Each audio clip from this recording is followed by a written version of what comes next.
vídeo eu vou contar um pouquinho sobre uma lagarta que é muito interessante. Há aproximadamente 7 anos atrás, eu gravei um vídeo sobre as curiosas lagartas Ocaligo brasiliensis. Elas são interessantes por terem duas características que são extremamente marcantes. Essas são a presença de chifres e que aparentam ser duas caudas. O que acontece é que essas lagartas são marrons, mas muitos deixaram comentários nesse mesmo vídeo comentando de uma lagarta que é muito semelhante, mas que a diferença crucial é que são verdes. Nesse vídeo eu vou contar um pouquinho sobre essas lagartas. Nesse vídeo eu vou contar um pouco sobre as lagartas Opsiphanes e Virae.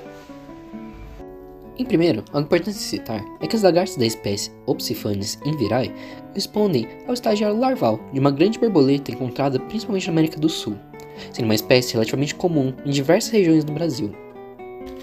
Assim como acontece com todas as borboletas, o seu ciclo de vida passa por 4 estágios principais: ovo, lagarta, pupa e adulto.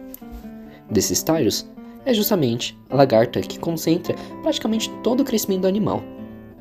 Isso acontece porque o adulto vive principalmente para a reprodução e dispersão da espécie, enquanto a lagarta em si dedica praticamente todo o seu tempo à alimentação e desenvolvimento. Algo interessante é que logo após nascerem de um ovo, as lagartas têm poucos milímetros de comprimento. Por outro lado, ao final de seu desenvolvimento, quando vão se tornar uma pupa, um indivíduo pode atingir vários centímetros de comprimento, tornando-se dezenas de vezes maior do que eram ao nascer. Em relação à sua alimentação, as lagartas são herbívoras e consomem principalmente folhas de palmeiras. Diversas espécies de palmeiras podem servir como planta hospedeira, incluindo palmeiras nativas e também algumas cultivadas em jardins e plantações. O curioso é que justamente por utilizarem palmeiras como alimento, em algumas regiões podem ocasionalmente ser encontradas com pragas agrícolas, principalmente em cultivos de dendê e outras espécies comerciais. Apesar disso, na maioria dos ambientes naturais, fazem parte do equilíbrio ecológico, servindo de alimento para inúmeros predadores. Em relação à sua aparência, as lagartas possuem uma das formas corporais mais curiosas entre as borboletas brasileiras.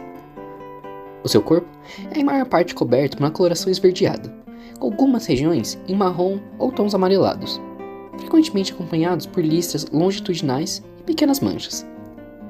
Algo bastante característico sobre essas lagartas é a presença de 2 prolongamentos na sua região posterior, lembrando 2 caudas, e prolongamentos em sua cabeça, lembrando pequenos chifres. Essas estruturas são formadas pelo próprio esqueleto da lagarta, e apesar de darem uma aparência intimidadora a ela, não possuem qualquer função ofensiva. Algo muito interessante é que esses chifres e essas caudas têm uma função que é muito mais curiosa do que simplesmente uma função ofensiva.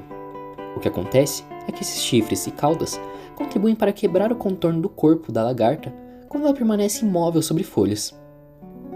O que acontece é que muitos predadores conseguem detectar suas presas baseados em sua silhueta. Por exemplo, quando uma ave procura por uma lagarta, ela procurará por algo que tem uma aparência mais lisa e comprida, lembrando de fato uma lagarta convencional.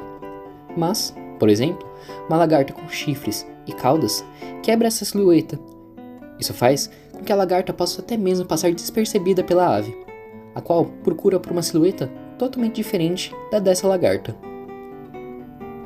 Em relação ao comportamento dessas lagartas, algo muito interessante é que elas costumam permanecer imóveis durante boa parte do dia.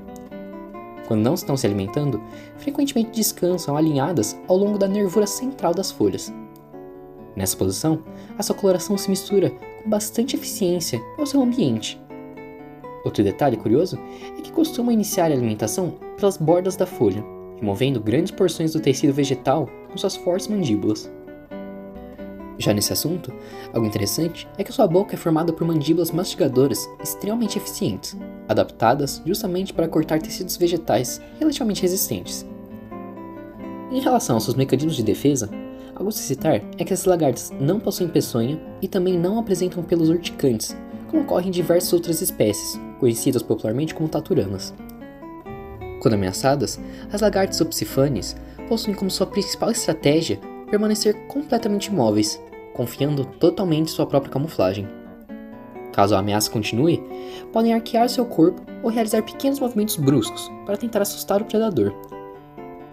Outro comportamento curioso vem de indivíduos jovens, que frequentemente permanecem agrupados sobre a mesma folha durante os primeiros estágios de desenvolvimento. Conforme crescem, passam a viver de maneira mais solitária, reduzindo a competição por alimento. Após completar todo o seu crescimento, a lagarta deixa de se alimentar e procura um local protegido para iniciar a sua metamorfose. Nesse momento, fixa-se utilizando fios de seda produzidos por glândulas localizadas em sua própria boca. Algo interessante é que a crisálida dessa espécie apresenta coloração bastante variável, normalmente em tons de verde ou marrom, ajudando também sua camuflagem. Durante muito tempo, acreditava-se que a pupa permanecia praticamente inativa durante todo esse período.